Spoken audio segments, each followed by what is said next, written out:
Look here, baby. You're hitting them corners too fast.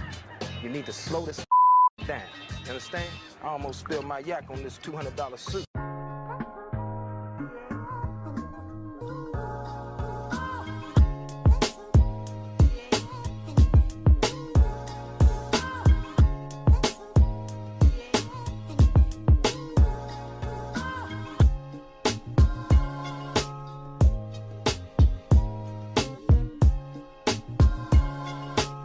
Hello everybody, welcome back to my channel. If you're new here, I hope you consider that subscribe button and also hitting that notification so every single time I post, you'll be notified. Can't say when because I'm very inconsistent. Anyway, you read the title, you know we're getting into today, but of course, every time I say that, I still have to talk about the whole backstory, so let's get into that. So I got this idea this morning, and for some reason I thought it was the most genius thing. But when I was washing my face this morning getting ready for work, I literally popped up from the sink and I was like, I should do a video about red flags. And I was really excited, so I ran on over to Instagram and I asked some of my followers on there. I was like, hey, I need you guys' help for a video. What are some of your dating and relationship red flags? And at first, y'all ignore me. Instagram, hi. Instagram followers, hi. Let's get this up the way. Let's clear the air. I can see when you see this story, right? But I asked about it on Instagram, got some good answers, very exciting. And then I looked up a few articles online to see what the interwebs were saying, and I found some good stuff on there. So we're gonna sit back, we're gonna look through the answers I got on Instagram, and we're just gonna have a good casual time. I'm gonna get some hot chocolate. I'll come back with my hot chocolate, then we'll get started on these red flags. I'm back, I have my hot chocolate. We don't have the one with the marshmallows, which is a problem, but okay, whatever, I guess. That's delicious.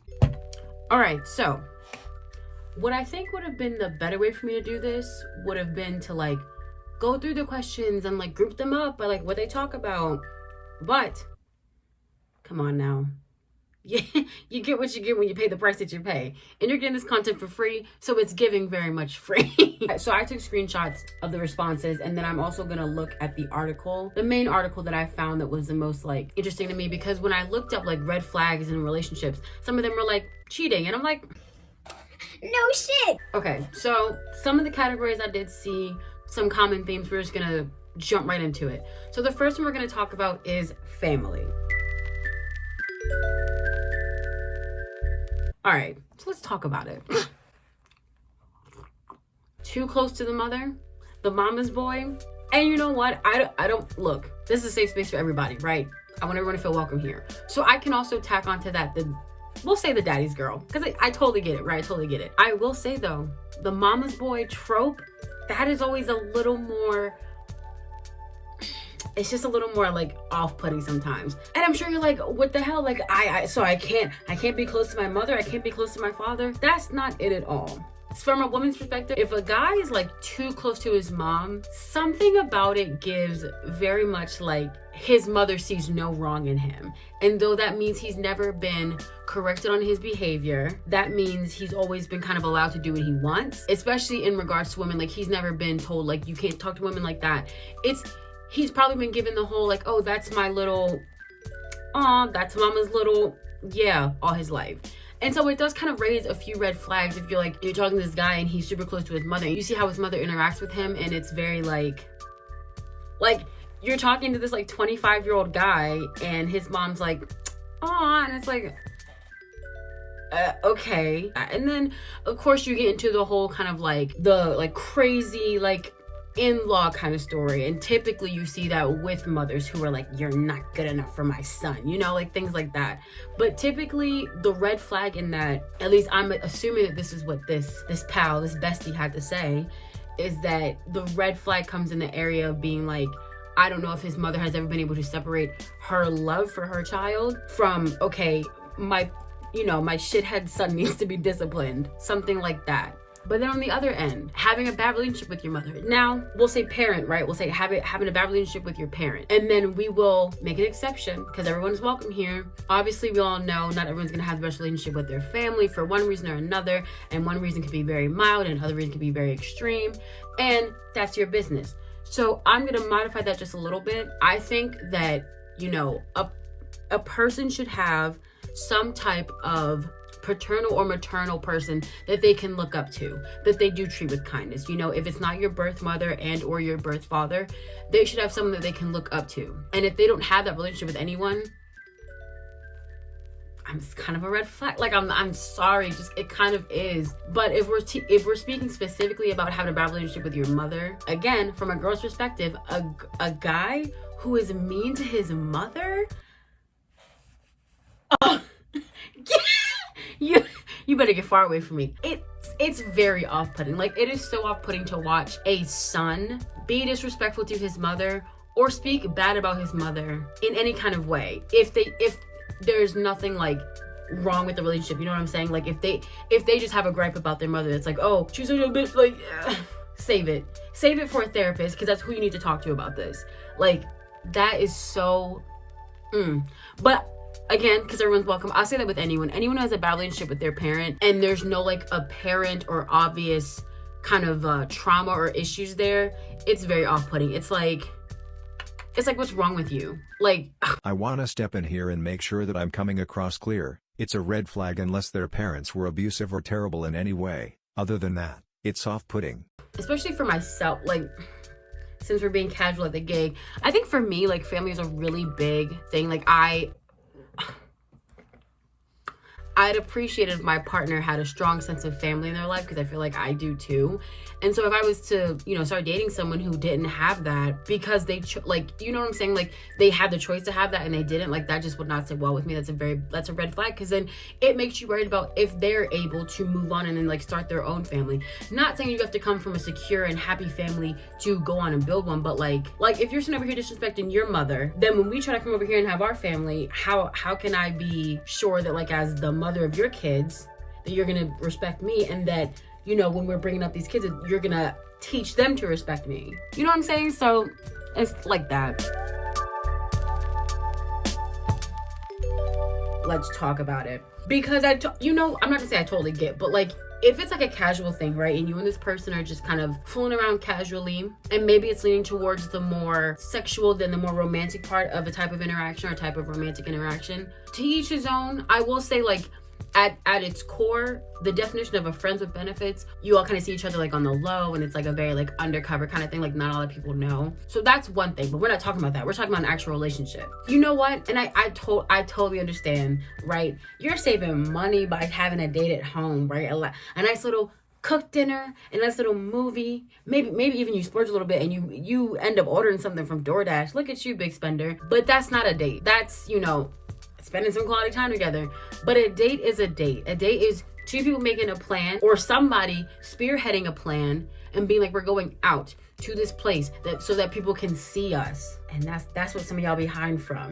Y'all don't want to be seen quite yet. And for whatever reason that is, you got to work that out between you, yourself, and I.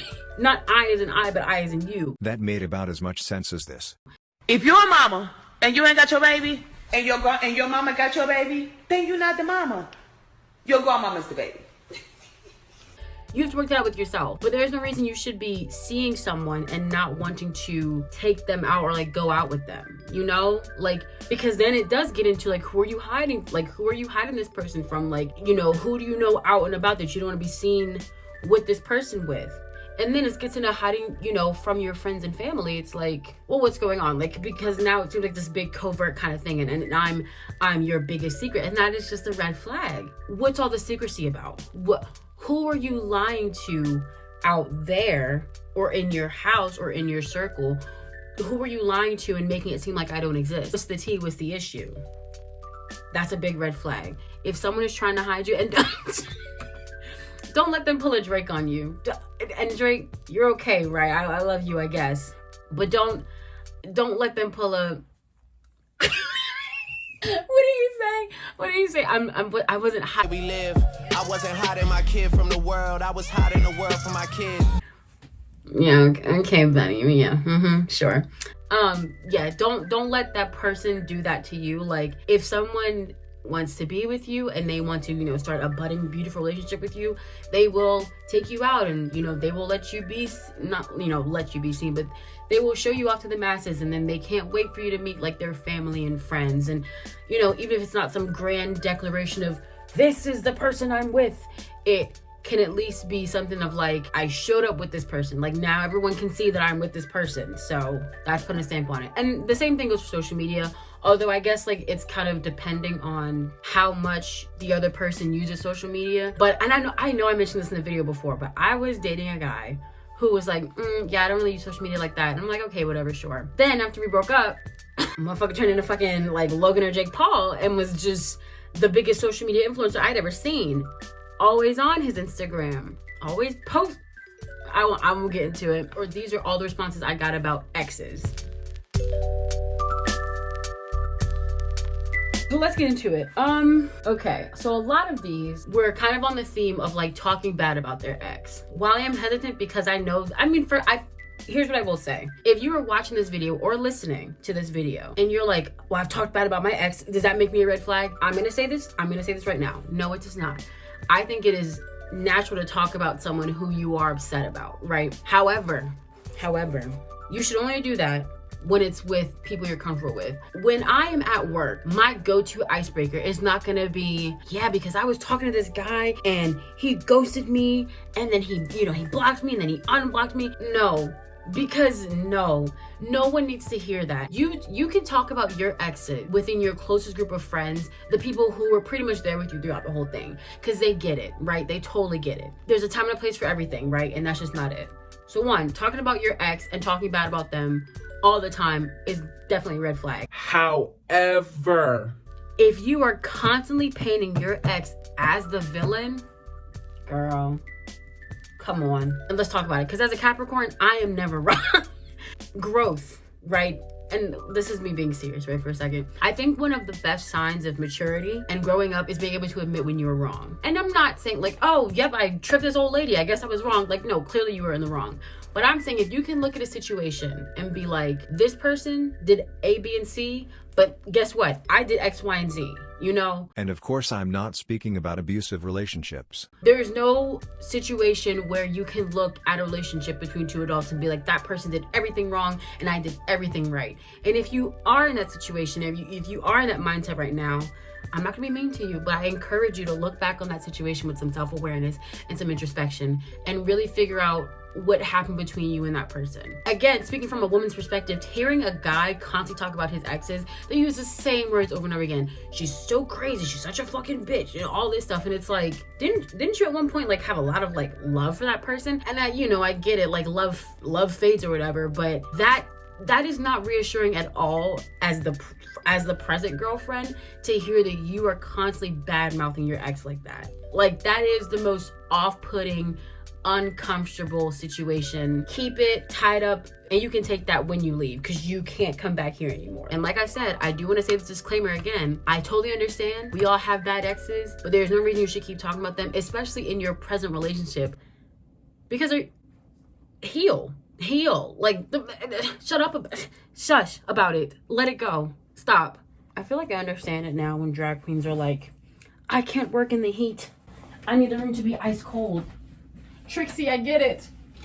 CHATTY, I get it. Funny enough, I looked at my analytics, a lot of my audience on here is male, so I'd love to hear a male perspective, just be respectful about it, but I don't know if it's the same. Obviously I'm assuming it's the same point of view for a man on the other side. You don't want to be dating a girl who is constantly talking about like how shitty her ex was. But I think just in general, another one that I saw in here, more general, is just like having a partner who disrespects like that entire gender so much, which I'm not gonna lie, you know, I'm sure if you search in my Twitter and you look up men are trash, you will see just quite a few tweets like that.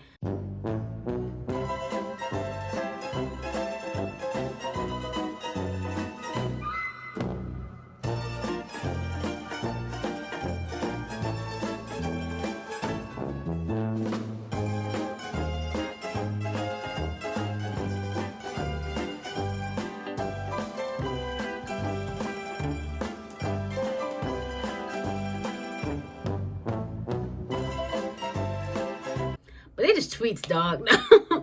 But yeah, I think it's just the constant bashing of women. Again, speaking from one perspective, I'm gonna keep throwing it out there because I don't want to see the comments. I don't want to see it. But yeah, from a woman's perspective, hearing a guy constantly talk bad about the women in his life, the women that used to be in his life, or just in general, like women around, is like, it's off-putting, and it makes me or us as women feel very uncomfortable. Oh, another one. Another exes. Being super close with your ex. There was no reason to laugh that hard. Cause why? I'm gonna keep it a being a buckaroo with you. Well, you know what? No, actually, I agree. Being super close. There's no need for you to be super close with an ex. I'd even go as far as an ex. What did Summer Walker say? That is your ex for reason no. Actually, let me just address the super close thing. No, I don't need you to be super close with your ex, because I don't need you to feel like you have some type of like safety to run back to. Like, oh, Shamira's pissing me off. Let me go tell blase. Are you dumb? Because how messy is that? How little respect do you have for me to have a problem with me and then go tell the person that you used? Like, that is a whole other level of messy. Even if you are super close with your ex, I definitely feel like that should be something you talk about with your partner, and that should be something that y'all kind of like that y'all negotiate about and that y'all compromise about. Because while your present partner can't tell you which friends to have, it would be disrespectful for you to have a close relationship with someone that you used to be involved with. I'm curious to know what y'all think about that. So this is your chance in the comments. I mean, and look, I want y'all to talk to me in the comments about everything we talk about in this video today, but specifically with this question, I want to know, this is my question to you. Can you, not just you, but like in general, what do you think about people being friends with their exes?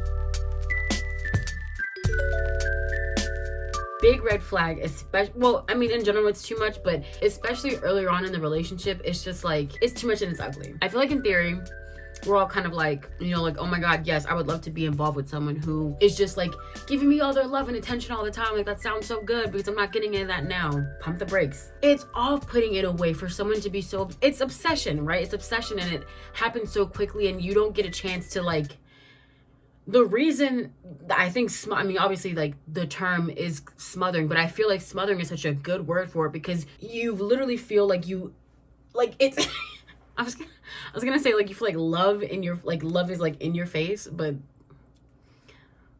that's a little, it literally feels like you are drowning in love. That also sounds suggestive, but, and you can't, like, it literally, like, I'm getting uncomfortable talking about it. Like, the thought of someone, like, showing you so much love and affection earlier on in the relationship and showering you with compliments and telling you how perfect you are, like, the thought of that makes me uncomfortable, right? Because one, I'm not gonna say no one deserves that, but it's like, dude, calm down. Like, it's not that serious. We're still strangers. Like, let's get to know each other. Like Adele says, strangers by nature. That's not really what she meant in that song, but strangers by nature. Like, simmer down, calm down. And specifically with this point that self.com made, and I feel like that's the idea behind love bombing and behind smothering someone, is like, you have put them on this pedestal in your head that you're not seeing them for who they are. So you're just downpouring all of this onto them. And it is, even if it could come from a place that's well-intended. One of my favorite quotes, the road to hell is paved with good intention. It's not gonna give. Like, don't. Like, the rest of them, I'm gonna kind of like go through speed round a little bit. Never actually asking you any questions. Very true. Because you know what? I'm not an interviewer that works for Vogue, and you're not the celebrity on the front page. When I'm talking to you and I'm trying to get to know you, whether that's initially when we match on a dating app or when we're out together or just like in casual conversation, it's not about you. It's not about me either. It's about us. That was beautiful. It's about two people getting to know each other. And there should never be a situation in which I feel like I'm literally carrying the conversation on my back.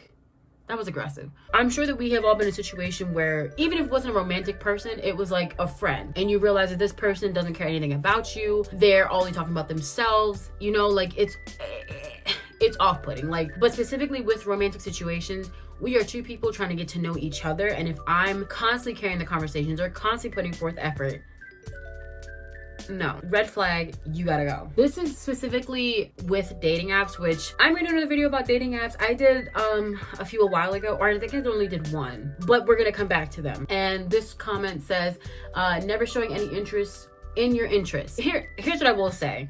This is the one time where I'm not gonna be fair to men. Y'all suck on dating apps. Y'all are the most this dating app video is gonna be gold. Oh, yep, y'all are gonna love this. Because I think if I go on Hinge and I see and I see one more prompt. Hinge has this prompt and it says, all I ask is that you. And at least 98 of the fucking male population that uses Hinge, they finish that stupid silly little prompt with, be honest. All I ask is that you be honest. All I ask is you tell me the truth. Shut the up. Shut up. That is the worst use of that prompt. Oh, let me save it for the dating video. So let me get back to this one. On my dating profiles, because I have many, I'm gonna have things that I actually want to talk about. They're not full paragraphs like what I like to do, but I'm gonna throw little jabs in there, you know? So I might make a joke about Chipotle, because the bitch really likes Chipotle. I might make a joke about watching Law & Order, because the bitch really likes Law & Order. But those are things about me that I'm interested in. And if you see those on there, but you don't ask me about that, or at least like reference it, where's the effort? I did see something else like this. I'm gonna put both of them on screen, but kind of like self-absorbed, cocky, arrogance, egocentrism. No, ew. Having confidence, great, love that. What I don't want to do, what I don't want to be involved with is someone who is constantly sucking their own. And you finish that sentence, explicitives. It's obnoxious. Like, it's typically the people that I feel like have that big of, like, that chip on their shoulder is usually like the gym people. No offense to the gym girlies and the gym guys. Confidence is one thing, sucking your own is another thing, and I don't want it. Take it somewhere else. Some people give me a list of things. So things like being stingy, being cheap, unsupportive, mansplaining, being afraid of anything feminine. Those are all just like traits of like what I kind of think of like as the social media man. The man who gets all of his thoughts about dating and women from social media. You know, so I typically see this on Twitter. I don't know what it is about. There's something different. The UV rays, the gamma rays from the screen that men get from Twitter versus any other app is just despicable. There was one, if I can find the tweet, I'll put it in here, but there was literally discourse about whether or not men should get their girlfriend flowers from the store that aren't really above like $10. And I forget what were some of the reasons, like, oh, I don't want to get my girl flowers because then she's gonna expect it. What? I can't imagine being attracted to a woman and being like, I don't want to be nice to her because then she'll want me to be nice to her. It's mental illness, isn't it, love? Like, that's sick. That's sick. I think we kind of touched on everything. Yeah, we've touched on a lot. I'm hoping that I was able to get to everyone's responses because when, you know, obviously when this video is done, I'm going to put it on Instagram and I want people to be able to watch this video and see the responses. So I'm hoping that we were able to touch on everyone's. And I'm sorry I'm talking so fast because this footage is getting really long and it's going to be painful to edit. Anyway, but I hope you guys enjoyed this video. This is a really big one for conversation and discourse. So I want to hear you. I want to see you. I want to read you. I want to feel you. That was too much. I want to see you in the comments. Please, please, please. Respond to me in the comments. Let me know what you think about any of these red flags. If you agree with me, let me hear it. If you disagree with me, I don't want to see it. No, I'm joking. We're all here to start a conversation. We're all respectable people. Come talk to me in the comments. I'd love to talk back to you guys. If you are not subscribed and you haven't already hit that notification, please do so before you head out the door. And also, I mean, you might as well get a friend. You and a friend come hang out with me. Me, you, and a friend, a respectable friend, we all have a respectable time together. Because I don't want to be that person, but like I'm really close to 1,000. So if you want to help me get there, get a friend and subscribe. Get a mom, a brother, a dad, an aunt, an uncle, a neighbor. Even if the neighbor's dog has an Instagram, that means they probably have like other social media accounts. I want the dog to subscribe to me. Get the dog to subscribe to me. I love y'all very much. Please take care of yourselves out there. Be kind to yourself. Be kind to one another. Take care of your mental health as much as possible. Talk nice to yourself before you talk nice to anybody else. And I will see you all in the next one. Peace.